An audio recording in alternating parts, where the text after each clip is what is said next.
මිනිසුන් 239 දෙනෙක් රැගත් යානය එකපාරම අතුරුදහන් වෙනවා. මේ තමයි ලෝකයේ විශාලතම ගුවන් අභිරහස. අඳුරු රාත්‍රියක හැමෝම නිදි. කොක්පිට් එකෙන් ඇහෙන අවසාන වචනය වෙන්නේ Good night, Malaysian 370.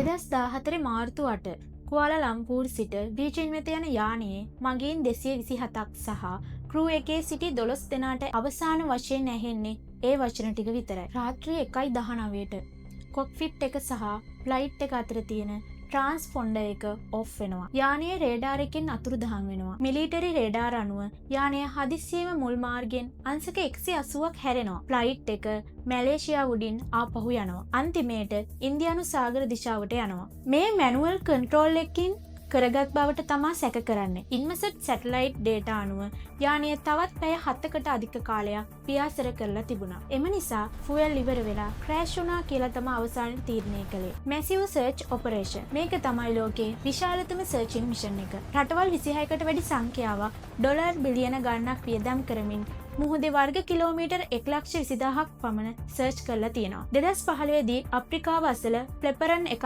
හමු වුණා. එය අතුරුදහන් වුණු ෆ්ලයිට් එකට අයත් කියලා කන්ෆර්ම් වුණා. නමුත් මේන් බොඩි එක බ්ලැක් බොක්ස් එක මගින් කිසිවක් හමු වුණේ නැහැ. පවුල් 239ක් බලාගෙන ඉන්නවා. දරුවන් තාත්තා එනකම් බලන් ඉන්නවා. මව්වරුන් දරුවන් එනකම් බලන් ඉන්නවා. එම යානය ඉන්දියානු සාගරයේ ගැඹුර තුල අදටත් තියෙනවාද? නැත්නම් අපිට කියා නැති වෙනත් සත්‍යයක් තියෙනවාද? ඔයාලගේ අදහස පහලින් කමෙන්ට් කරගෙන යන්න. වීඩියෝ එකට ලයික් එකක් දාගෙන යන්න. අපි නැවත හමු වෙමු. තවත් සත්‍ය අඳුරු කතාවක් සමග.